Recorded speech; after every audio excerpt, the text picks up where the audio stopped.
एही वीडियो को देखंतु। 5 4 3 2 1 0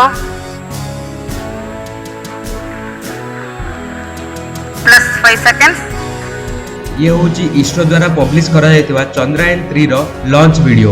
14 जुलाई 2023 रे इसरो द्वारा चंद्रयान 3 को सतीश धवन स्पेस सेंटर श्रीहरिकोटा रु लॉन्च करा जायछि। एहा लॉन्च हेबा परे पूरा दुनिया रे एक चर्चार विषय पलटिछि। एहा पूर्वरु मध्य 2019 रे इसरो द्वारा चंद्रयान 2 को लॉन्च करा जायतिला, जहा कि 100% सक्सेसफुल होई पारि नथिला। आज आमे एही वीडियो रे चर्चा करिबा अन्य देश मानक द्वारा करा जायतिबा मून मिशन विषय रे, चंद्रयान 2 रो फेल्यूर रो आमे कोन सिखिले और चंद्रयान 3 रे ताहाकू केमिति इंप्लीमेंट करले एवं चंद्रयान 3 रो ऑब्जेक्टिव्स कोन। Hello guys, my name is Ram. Without wasting time let's get started. History of moon mission 9th बा 10th क्लास रो साइंस बुक रे आपण माने पढिथिबे जे 1969 रे नील आर्मस्ट्रॉन्ग प्रथमे चंद्र पृष्ठ रे पाद रखिथिले एवं एही मिशन यूएसए द्वारा कंडक्ट करा जायतिला। किंतु बहुत कम लोक जानिथिबे जे यूएसए रो मून मिशन रो 10 वर्ष पूर्वरु सोवियत रूस द्वारा एक मून मिशन 1959 रे करा जायतिला। किंतु आपण जानिछंती कि मून सरफेस रे ए पर्यंत केवल 3टी देश ही सॉफ्ट लैंडिंग करि परिछंती। सेमाने होचनी यूएसए, रशिया एवं चाइना। सॉफ्ट लैंडिंग एक एभली लैंडिंग टेक्नोलॉजी जहा द्वारा स्पेसक्राफ्ट लैंडिंग हेबा परे मध्य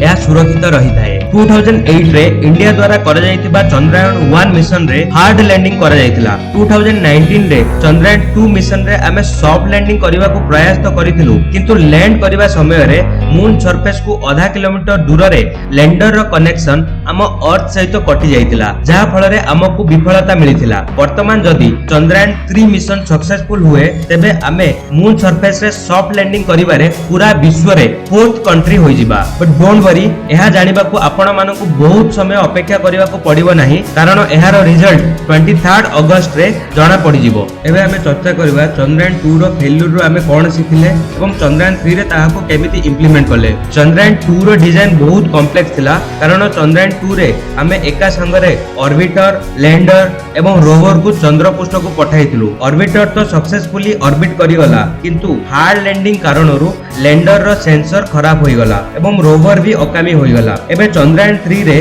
केवल लैंडर एवं रोवर ही हमें पठाउछे एवं एहर डिजाइन को मध्य सिंपल रखा जायछि। चंद्रयान 3 रो लैंडर रो लेग्स को एक मजबूत मटेरियल द्वारा तैयारी करा जायछि एवं लैंडर रो इंजन रो पावर को मध्य पूर्व अपेक्षा बहुत इंप्रूव करा जायछि, जहा फल रे लैंडिंग समय रे एहा एनफ थ्रस्ट जनरेट करि परिबो एवं लैंडिंग स्पीड को बहुत कम करा जाय परिबो, जहा फल रे एक सॉफ्ट लैंडिंग होई परिबो। चंद्रयान 3 रे स्पेक्ट्रोपोलरिमेट्री ऑफ हैबिटेबल प्लैनेट अर्थ नामक एक सेंसर लगा जायछि, जहा पृथ्वी रो वातावरण रो डाटा को एक्सो प्लैनेट मानकर वातावरण रो डाटा सहित कंपेयर करी हम सौरमंडल बाहर रे पृथ्वी भली अन्य केउ ग्रह अछि कि नाही तार इन्फॉर्मेशन हमकु देबो। एहा सहित चंद्र रो एटमॉस्फियर वेदर पैटर्न रो डाटा भी पृथ्वी को पठाइबो। चंद्रयान 3 पई LVM-3 लॉन्च व्हीकल को यूज करा जाय अछि, जहा GSLV Mark 3 थारु 30% अधिक पेलोड को कैरी करि परिबो। चंद्रयान 3 रो ऑब्जेक्टिव्स। चंद्रयान 3 रो मेन ऑब्जेक्टिव होउची एहार लैंडिंग लोकेशन, जहा कि मून रो साउथ पोल। किंतु साउथ पोल ही काहे कि मून अर्थ सहित एक टाइडल लॉक्ड होई अछि। एहार अर्थ होउची मून रो केवल गोटिए साइड ही हमकु देखा जाउची, अन्य साइड केबे मध्ये हमकु देखा जाउ नाही। मून रो साउथ पोल रे बड़ बड़ क्रेटर्स अछि, जेउठी लक्ष लक्ष वर्ष पर्यंत आलोक पड़ी नाही। माना जाउची जे एही सब क्रेटर्स रे बहुत वाटर अछि। जदि हमें मून रो क्रेटर्स को स्टडी करि परिबा तेबे हमकु बहुत इंफॉर्मेशन मिलि जिवो, जेभली कि एक्सो प्लैनेट रे जीवन संभव कि नाही, सोलार सिस्टम रो ओरिजिन एभली अनेक किछि। जदि एही मिशन सक्सेसफुल होए तेबे इसरो अन्य देश मानकर मध्य स्पेस प्रोजेक्ट उठाई परिबो, जहा फल रे भारत रो इकोनॉमी को भी बूस्ट मिलिबो एवं आमे पूरा विश्व को देखाई परिबा जे आमे मध्य स्पेस टेक्नोलॉजी रे पछुआ नुहे। आपण माने कोन भाबुचनी चंद्रयान 3 सक्सेसफुल हेबो कि नाही कमेंट द्वारा जणांतु। And finally like, share and subscribe to the channel to watch this type of video. Thank you for watching.